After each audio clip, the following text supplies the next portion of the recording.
Good afternoon, everyone. Later today, President Trump and the First Lady will welcome King Charles and Queen Camilla for a state visit here at the White House. First Lady Melania Trump has led all of the preparation for the state visit, which will honor the long-standing and special relationship between the United States and the United Kingdom. As I told many of you on Friday afternoon, I thought that would be my last time taking your questions until after my maternity leave.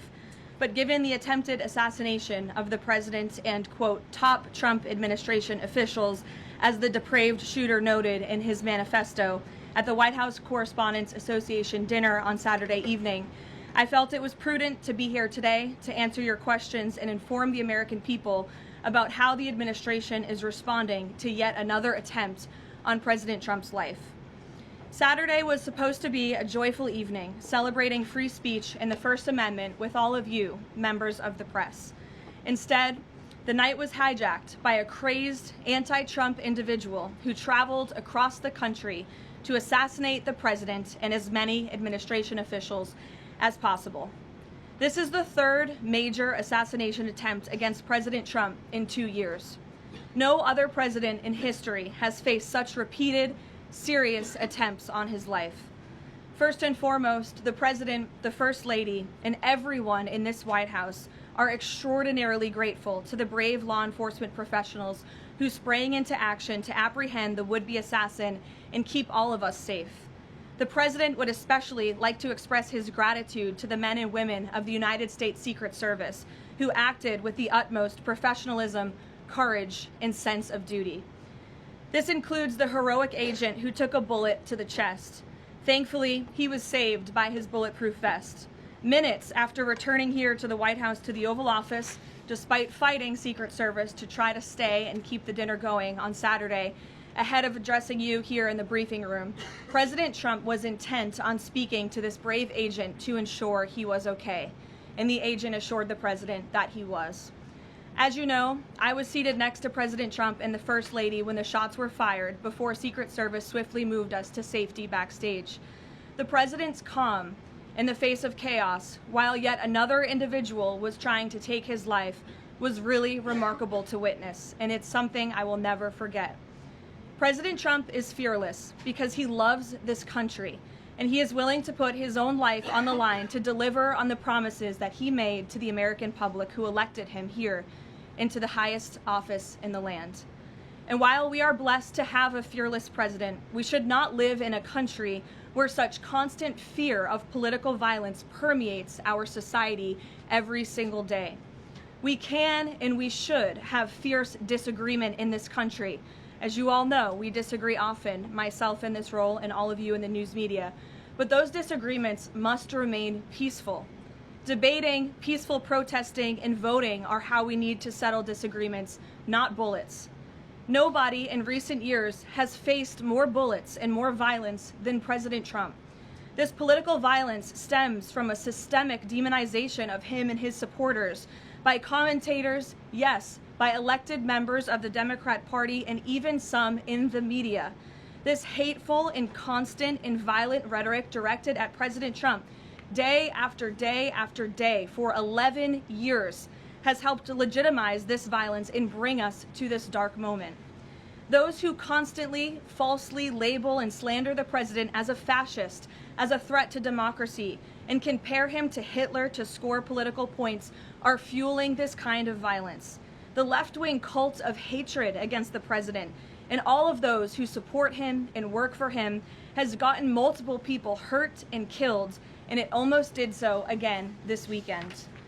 When you read the manifesto of this shooter, ask yourselves, how different is the rhetoric from this almost assassin than what you read on social media and hear in various forums every single day? The answer, if you're being honest with yourself, is that there is no difference at all. Much of the manifesto of the would-be assassin is indistinguishable from the words that we hear daily from so many. For example, as the First Lady of the United States pointed out this morning, just 2 days prior to the shooting, ABC's late-night host Jimmy Kimmel disgustingly called First Lady Melania Trump an expectant widow. Who in their right minds says a wife would be glowing over the potential murder of her beloved husband? And having experienced what I did with the First Lady on Saturday night, I can tell you that she was anything but that. This kind of rhetoric about the President, the First Lady, and his supporters is completely deranged, and it's unbelievable that the American people are consuming it night after night after night. As President Trump said on Saturday night at this podium, we as Americans must recommit ourselves to resolving our differences peacefully and uniting around the shared values that make our country great. The deranged lies and smears against the president, his family, his supporters have led crazy people to believe crazy things, and they are inspired to commit violence because of those words. It has to stop. And one more point. Saturday night served as yet another reminder of how important it is to fund the Department of Homeland Security. It is shameful that the United States Congress has kept this vital agency defunded for 73 days. The longest shutdown of a federal agency in U.S. history. The Secret Service is a vital component of DHS. It has been directly impacted by this reckless political gamesmanship. Everyone in this room who was there on Saturday night witnessed the heroes of Secret Service and federal law enforcement jump into action in the face of grave danger and uncertainty. Agents put their own lives in harm's way to protect the president, the First Lady, the Vice President, and members of the cabinet. One agent can be seen in video footage literally jumping onto the stage, not knowing where the attacker was or where the bullets were coming from at that point, to place his body in front of the President of the United States. These men and women are heroes. They perform their duties daily, and they have children and families too. And they do it despite the political turmoil surrounding their agency. Make no mistake, this defunding of DHS should be a national scandal. If Republicans defunded DHS and we saw another attempted assassination on a Democrat president, I would hope that the media coverage would be relentless and unforgiving, and I hope that it continues to be now. With the World Cup, America 250, the 2028 Olympics, and a presidential election all ahead, the Democrats' obstruction is placing an enormous and totally pointless burden on the Secret Service that can get more people killed. Enough is enough. There should be no further debate about this. Democrats need to do what President Trump has been calling on them to do for 73 days in a row and fund the Department of Homeland Security, period. This is a national emergency, and every member of Congress needs to put their country over party and get the Department of Homeland Security funded. With that, I will take a few of your questions today. Daniel, thank you for being here. Why don't you kick us off? Thank you, Caroline. The president, Saturday after the assassination attempt, came here. He emphasized that law enforcement did their job, keeping everyone safe over dinner. House Speaker Mike Johnson came out and said he believes the president needs greater protection. What is the White House's message to the millions of Americans who wake up here today nervous, uneasy about the safety of the president at events like this and the safety of other cabinet members? Well, we certainly understand their fears and their worries. As you heard from the president himself, he continues to have trust in the United States Secret Service. As I just said, these are great men and women who are doing their jobs and performing their duties honorably. As we all witnessed on Saturday evening, within minutes, the president, the first lady, the vice president, members of the president's cabinet were ushered out of the room. The perpetrator who sought to inflict massive harm, as we all now know with the release of the manifesto on administration officials and the president himself, was stopped at the security perimeter that was set up. He tried to charge through it, as you saw on video, and he was quickly neutralized by Secret Service, and thank God that he was.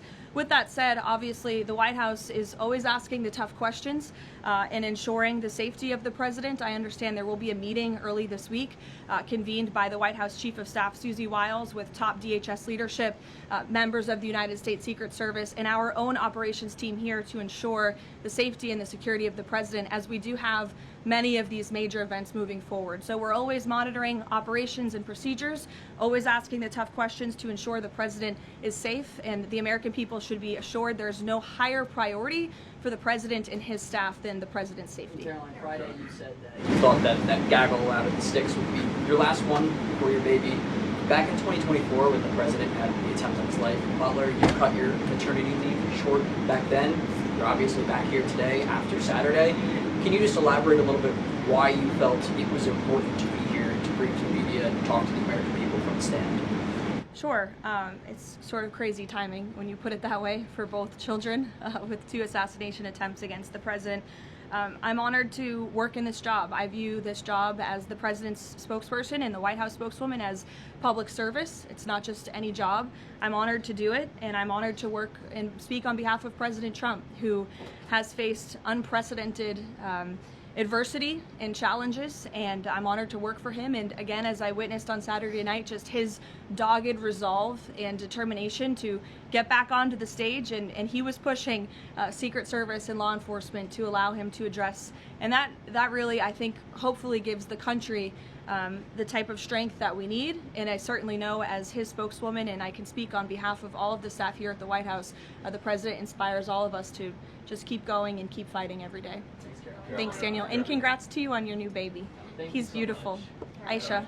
Just on the rhetoric, you mentioned the First Lady and Jimmy Kimmel. Jimmy Kimmel's comments were, "Mrs. Trump, you have a glow like an expectant widow." And he said this days before the shooting, but there does seem to be a normalization of rhetoric about assassinating this particular president. How can this administration try to put an end to this? Well, I think you heard it directly from the president on Saturday night, Aisha, that in his words, we need to recommit ourselves as a country to toning down the rhetoric and to unifying around what makes our country great. That's true of everyone who works in this White House, but as I said, it's also true of everyone who has a voice and a platform across this country, whether you're on television, a podcast host, people listen, and when you have mentally disturbed individuals across the country who are listening to this crazed rhetoric about the president day after day after day, it inspires them to do crazy things. And unfortunately, it's not just the media, it is the entire Democrat Party has made their pitch to voters across the country that Donald Trump poses an existential threat to democracy, that he is a fascist, and that they compare him to Hitler. I mean, these are despicable statements that the American people have been consuming for years. And so many mentally perturbed individuals are led to believe these words are truth and then are inspired to act on it.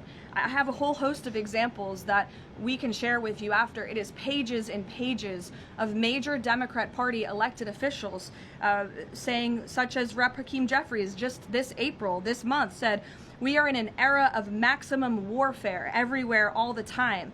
Governor Josh Shapiro said heads need to roll within the administration. Senator Alex Padilla said people are, quote, dying because of fear and terror caused by the Trump administration. Senator Elizabeth Warren, President Trump is making the country look like a, quote, fascist state.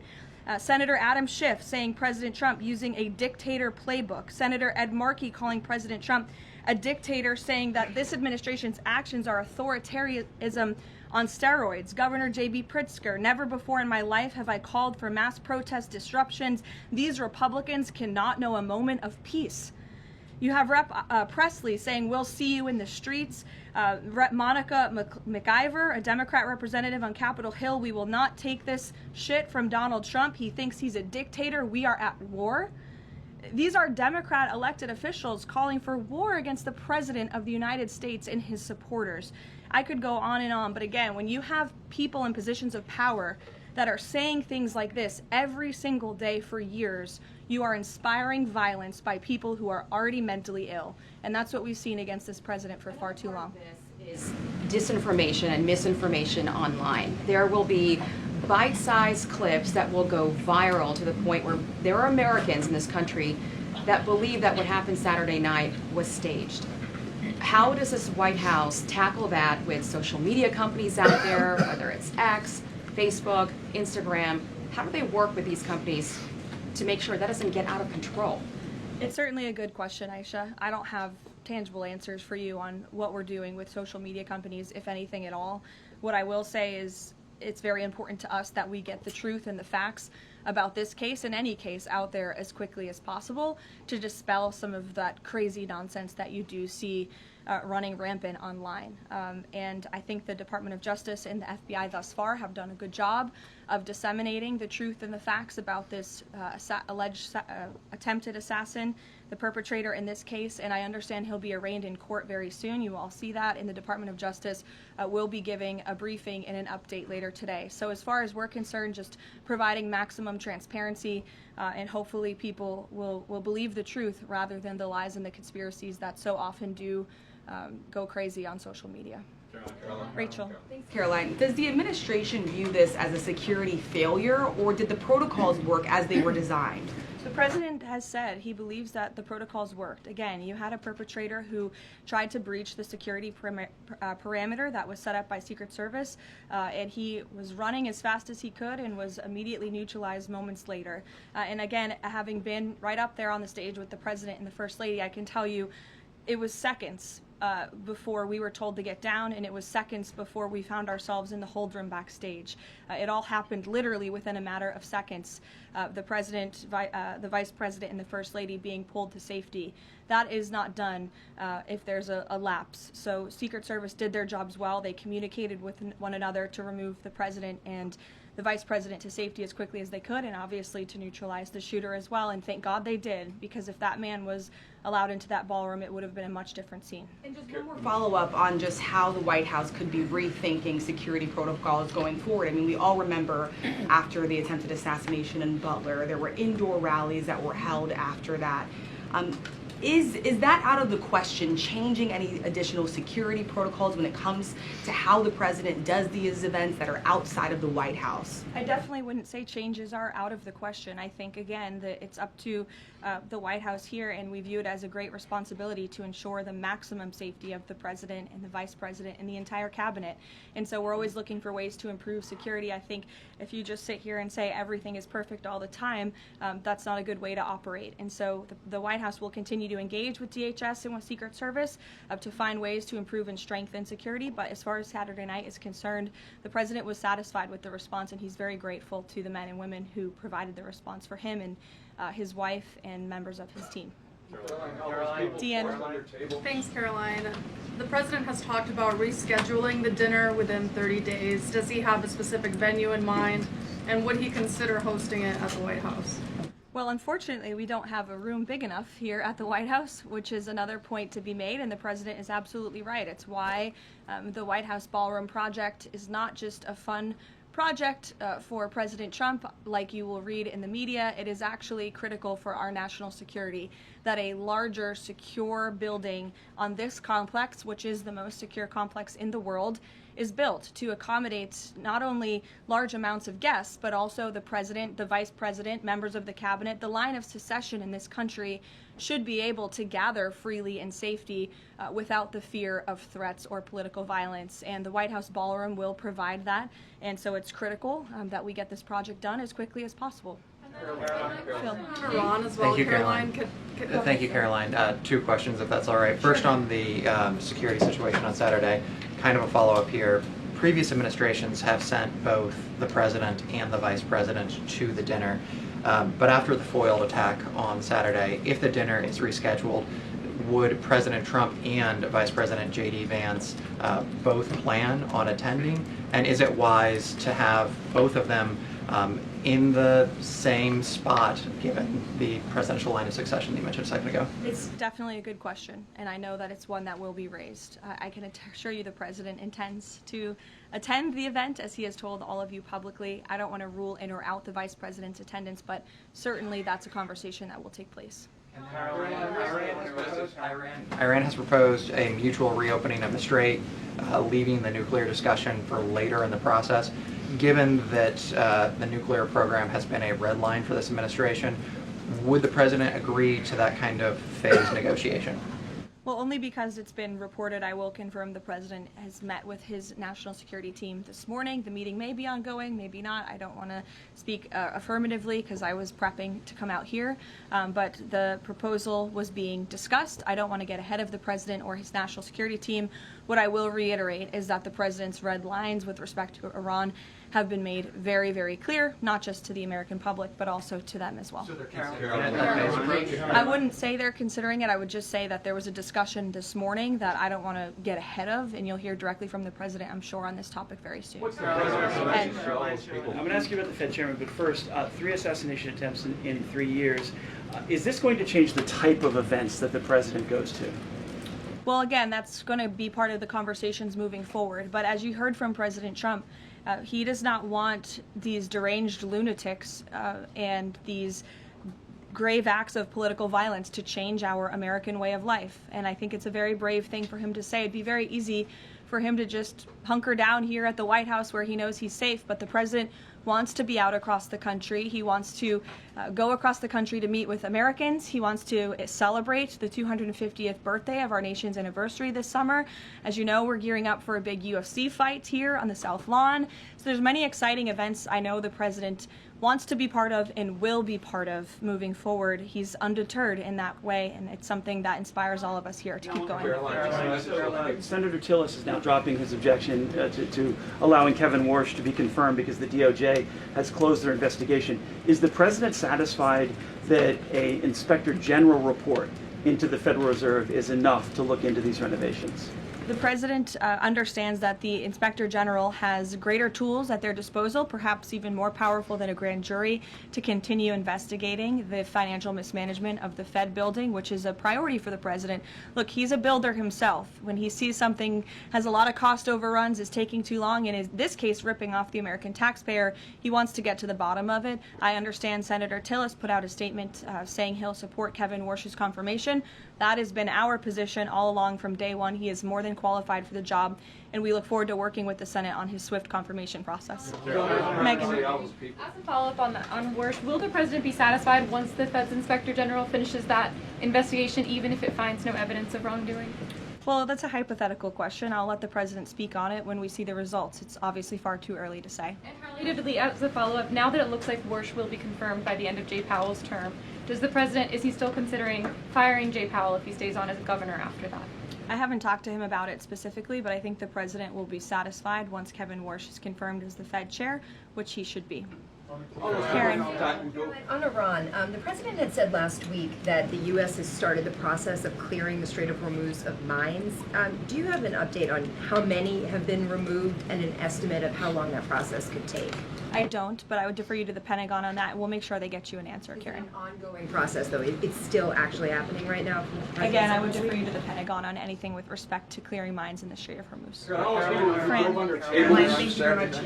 I know that you said that the White House is reviewing the security protocols for things that could be done differently in the future. Have you identified anything so far that you would like to see done differently, or ask the Secret Service to make any changes in the security protocols for the president, particularly at these large events that are taking place off the White House campus? Not yet, no, but as I said, there will be a meeting here at the White House in the earlier half of this week, so those conversations will take place. And on the line of succession, And I would also just add, look, the Secret Service does not detail their procedures or operations to the public for obvious reasons, because you have crazy people who try to hijack them and get around them. So these conversations will take place in private, but if adjustments need to be made to protect the president, they will be made. the White House discussed doing like it does, for instance, with a joint address to Congress for these large events, and designating someone as the designated survivor for future large events that the cabinet attends. Well, those conversations ahead of the walk of dinner did take place, but there were several members of the cabinet in the line of succession who did not attend for various personal reasons. So designated one survivor was not necessary, as we had several members who were not there already. Carolina, all the people forced to dive under tables and fearing for their lives on Saturday night, including many of the people in this room, myself included. What is the president's message to those people who experienced that terrible trauma and maybe are still fearful today? I think he would say, as he sort of did on Saturday night, coming in here in his tuxedo, we can't allow these crazy people to let us be afraid. We have to keep moving forward, showing up, doing our job, celebrating our country, and doing what we know is right. But certainly we'd like to see the rhetoric against this president and his supporters toned down, because it is inspiring these crazy people across the country to target not just the president, but those who work for him and those who support him. And it must end. Is he following the arraignment of the suspect today? Yes, he is, and I know you all want to follow that too. It's happening in a few minutes, so I'll let you all go. The Department of Justice is also going to be speaking momentarily following the arraignment. And I pray that this is the last time I speak to you for some time until after my maternity leave. So thank you guys.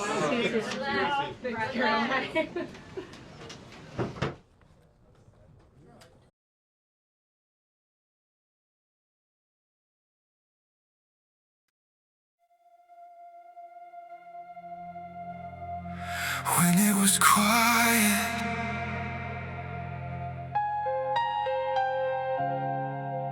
that's when I heard it.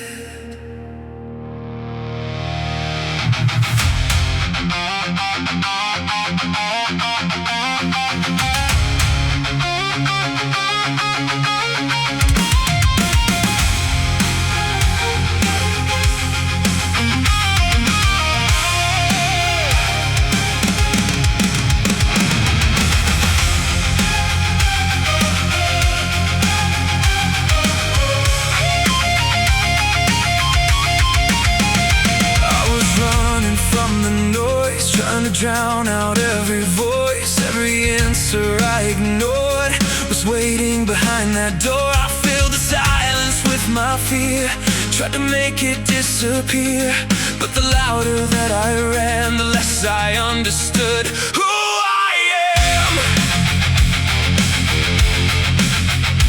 Every moment I pushed away came back stronger every day. Every truth I tried to hide was standing right inside. I thought silence meant the end, but it was where it would begin. Everything I couldn't say was waiting there for me. I tried to fight it, I tried to run, but there was nowhere left to run. When it was quiet, I heard the truth. Everything I tried to lose. When it was silent, I finally knew I was being led back to you.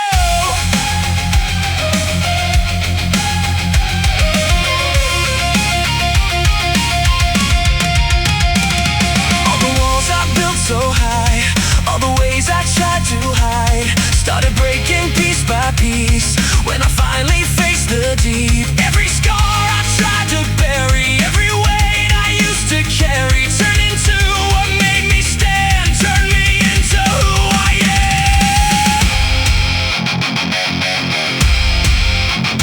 No sound, no escape, just try.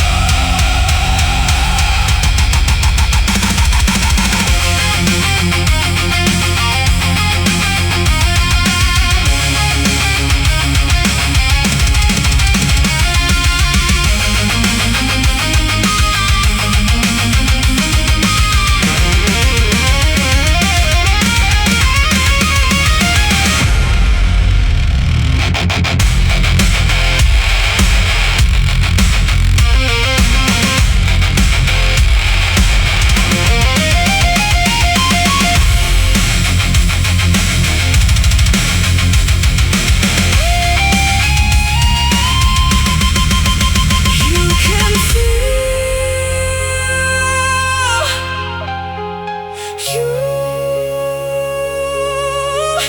you can feel, you can feel. When it was quiet, I heard the truth. Everything I tried to lose. When it was silent, I finally knew I was being led back to you.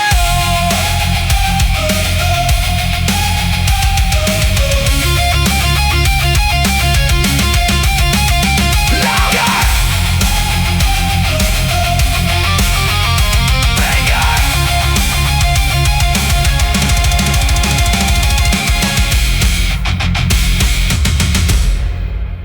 When it was quiet,